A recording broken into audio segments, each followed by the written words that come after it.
Do you You all know know the what this statue original is, don't you? name of this world What is it? wonder? All right.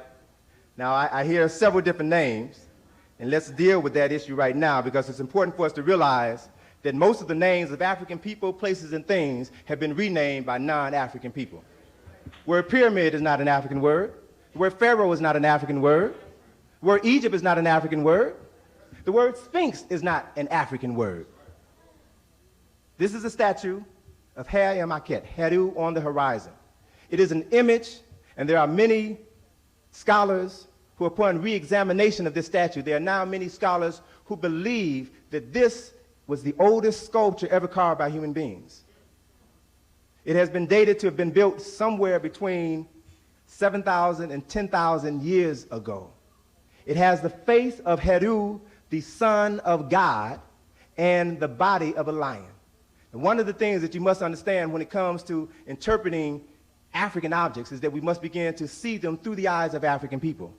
Many of the things that African people have created were symbolic, and that in order to truly understand what they represent, you cannot take the image literally. Of course, we know that the lions have human heads. So what possibly could this statue represent? The head on this body of the lion is the head of Heru, the son of God. It represents divine intellect. The lion's body represents the animal nature that exists within all human beings. Think about this reality. We, to this very day, still use very colorful metaphors to describe animal tendencies that human beings sometimes exhibit. Brothers will see a nice sister and they'll call her, look at that nice fox, look at that chick. You know, you invite someone over to your house and they have poor table manners. You'll accuse them of eating like a pig. Sisters all too often, and sometimes rightfully so, will accuse brothers of dogging them, using animal metaphors to describe animal tendencies that we sometimes exhibit. So what is a lion?